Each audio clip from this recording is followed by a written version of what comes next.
Donc, avez-vous des rituels? Des choses que vous vous répétez chaque jour, qui vous font sentir bien et qui vous rapprochent de votre objectif. Parce que la santé, c'est l'absence de maladie et un sentiment de bien-être.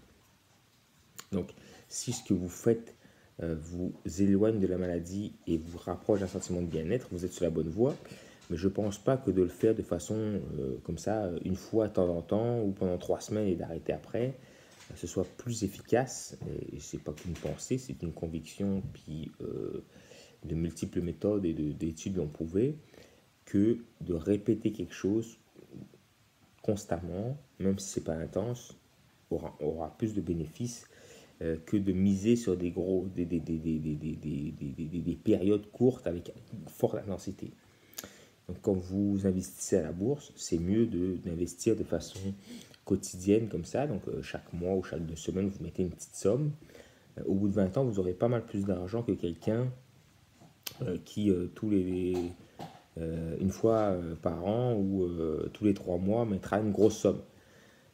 Parce qu'il y a des hauts, des bas dans le marché, comme la vie, il y a des hauts et des bas.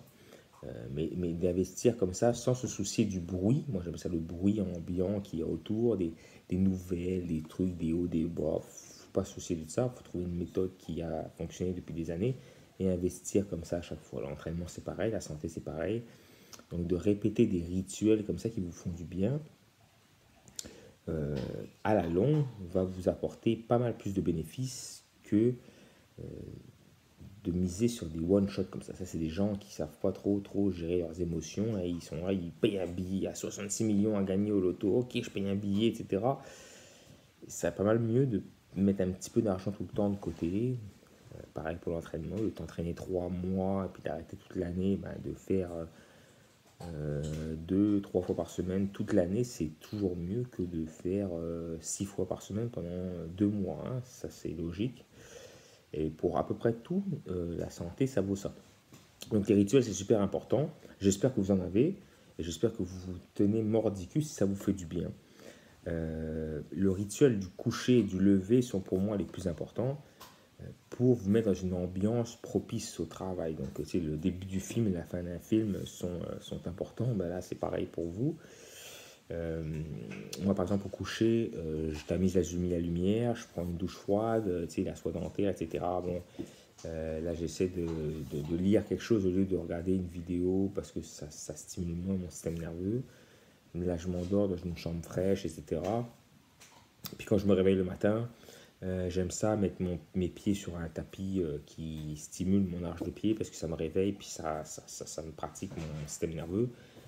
J'aime ça me mettre dans la lumière de luminothérapie l'hiver ou l'été, de me mettre dans le soleil, faire couler mon café, déca ou caféine si je m'entraîne, ou juste du déca si je m'entraîne pas. Préparer mon déjeuner parce que moi, de jeûne intermittent, je n'ai pas vu de bienfait ni chez moi ni chez pas des clients. Faire ma toilette, prendre une douche froide, etc.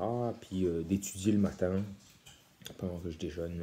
Je sais que c'est pas génial de déjeuner, de faire autre chose en même temps, mais moi, c'est le genre de rituel qui m'aide. M'entraîner, c'est un rituel. J'ai une sieste, c'est un rituel. La promenade avec mon chien, c'est mon rituel. J'ai des clients qui m'apportent des discussions, des nouvelles, un café, etc. C'est des rituels qui font que bout à bout, ça m'approche de mon objectif. Mais il y a des choses qui m'en éloignent. Mais je ne miserais pas sur une shot comme ça, ce serait naïf et idiot de ma part de miser comme ça. De voir la vie sur le court terme comme ça. Je préfère voir sur le long terme et y aller tranquillement. À date, ça a toujours marché. Je me rapproche tranquillement de mes objectifs, puis je suis heureux comme ça, puis ça ne me demande pas beaucoup d'efforts parce que j'aime ça. Donc, j'espère que vous avez des rituels. La plupart des gens que j'ai rencontrés qui ont réussi dans la vie, que ce soit dans le sport, dans les études, dans l'entrepreneuriat, etc., ils avaient une récurrence de choses qu'ils installaient chaque jour pour les aider. Donc il y a beaucoup de livres comme ça, les 16 habitudes des gens qui réussissent tout ce qu'ils entreprennent. Il y a le miracle du matin, etc. Bon, beaucoup de choses, hein, mais c'est juste, il n'y a pas de recette la même pour tout le monde. C'est juste essayer de trouver une recette qui pour vous convienne.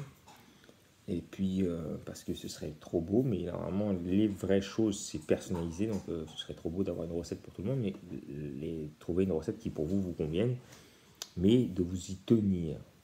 Et vous allez essayer quelque chose, ça ne va pas marcher, vous allez lire quelque chose, que vous allez voir que c'est super beau dans le livre, mais en vrai, vous allez voir que pour vous, ça convient moyen. Mais c'est ça.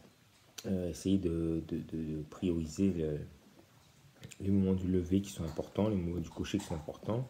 Ça va vous donner un bon guide pour la journée. Si vous commencez bien votre journée, la journée devrait bien être cool. Puis si vous la finissez bien, elle devrait bien commencer le lendemain aussi. Si vous finissez une journée tout scrap, le lendemain matin, ça va être plus difficile. Si vous commencez votre journée tout scrap, vous vous habillez pas, vous brossez pas vos dents, vous faites pas votre lit, rien. J'ai une cliente qui me disait que c'était super important qu'elle fasse son lit, etc. Je trouve ça vraiment cool. Puis il y a beaucoup de gens, beaucoup d'auteurs qui en parlent. C'est vrai qu'il y a des rituels comme ça que c'est important, puis j'espère que vous y tenez, puis que ça vous rendra plus en santé. Ça veut dire que physiologiquement ça vous fait du bien, et que psychologiquement aussi ça vous rapproche d'un sentiment de bien-être. Voilà, salut.